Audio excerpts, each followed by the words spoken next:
Hello అండి. Welcome to my channel. ఈరోజైతే నేను మీ అందరితో కూడా కొబ్బరి లడ్డూల్ని ఈజీగా ఎలా చేసుకోవచ్చో మీ అందరితో షేర్ చేస్తున్నాను. ఒకసారి చూడండి. మనం వీటిని చేసుకోవడం చాలా అంటే చాలా ఈజీ అండి. చూడండి, ఇక్కడ మనకి పిక్లో చూపిస్తున్నట్టు ఒక కప్పు నిండా ఎండు కొబ్బరి ముక్కలు ఇలా కట్ చేసి తీసుకోండి. అలాగే ముప్పావు కప్పు బెల్లం తురుముని, అలాగే ఒక చిన్న కప్పు నిండా మనకి వేరుశనగపప్పుని తీసుకోండి. ఈ వేరుశనగపప్పు అనేది ఆప్షనల్. నేనైతే మాత్రం రుచిగా ఉంటుందని తీసుకున్నాను. అలాగే ఒక 4 యాలకులను కూడా తీసుకొని పక్కన పెట్టేసుకోండి.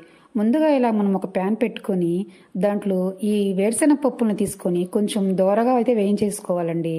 మనకి ఇలా దోరగా వేయించుకున్న తర్వాత వీటిని మనం ఒక ప్లేట్లోకి తీసేసుకొని చల్లార్చేసుకుందాము. ఈ పప్పులో వేసుకుంటే పిల్లలకి కొంచెం బలంగా ఉంటుందని చెప్పి నేను యాడ్ చేస్తున్నాను.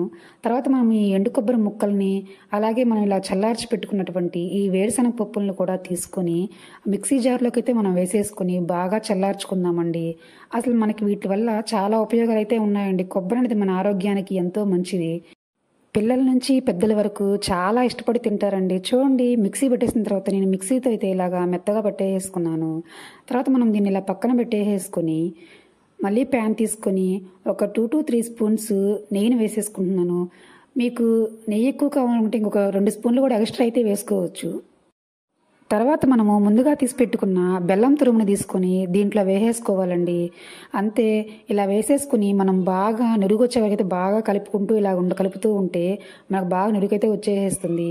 మనకి పిల్లల నుంచి పెద్దల వరకు అందరూ దీన్ని చాలా బాగా అయితే తింటారండి, ఇష్టంగా. చాలా బాగుంటుంది. మా పాపకు కూడా ఇది చాలా ఇష్టము. అందుకే మీ అందరితో షేర్ చేస్తున్నాను. చూసారు కదా, ఇక్కడ మనకు నురుగు వచ్చేసేసింది కదా. ఇలా వచ్చేసిన తర్వాత మనం ముందుగా మిక్సీ చేసి పెట్టుకున్నటువంటి ఆ పొడంతా తీసుకొని వచ్చేసి అయితే దీంట్లో వేసేసుకోవాలండి.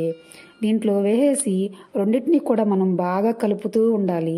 బాగా కలుపుతూ ఉంటే ఇవంతా బాగా కలిపిన తర్వాత అంతా గడ్డగట్టేసి అంతా దగ్గరకు వచ్చేసేస్తుంది, బాగా గట్టిగా అయిపోతుంది. ఇలా గట్టిగా అయిపోయిన తర్వాత మనము దీంట్లో కావాలనుకుంటే మళ్ళీ ఇంకొకసారి యాలకుల పొడిని అయితే మనం వేసుకోవచ్చు, లేదంటే ముందుగానే వేసాం కాబట్టి స్కిప్ చేసేసుకోవచ్చు. అంతేనండి, మనకి చాలా సింపుల్గా 10 నిమిషాల్లోనే తయారైపోయేటటువంటి ఈ కొబ్బరి లడ్డూలు అయితే మనకి చాలా ఈజీగా తయారైపోతాయి.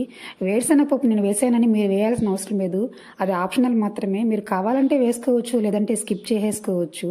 తర్వాత మనం దీన్ని ఒక ప్లేట్లోకి తీసేసుకొని బాగా చక్కగా చల్లారి చేసేసుకోవాలి. తీపి కొంచెం ఎక్కువ తినాలి అనుకునే వాళ్ళైతే మాత్రము కప్పు నిండా అయితే మనం బెల్లం తురుము తీసుకోవచ్చు. నేను 3/4 కప్పు తీసుకున్నాను ఏం కాకుండా, నాకు తీపి కొంచెం ఎక్కువ ఉంటే బాగుంటుంది అని చాలామంది ఫీల్ అవుతారు కదా. అలాంటి వాళ్ళు ఫుల్గా కప్పు నిండా తీసేసుకోండి. ఇక్కడ చూడండి, పిండి మనకు బాగా చల్లారిపోయింది కదా. తర్వాత మనం ఇలా తీసేసుకొని మనకు కావాల్సినంత షేప్లో అయితే మనం ఇలా రౌండ్గా చేసేసుకున్నాను.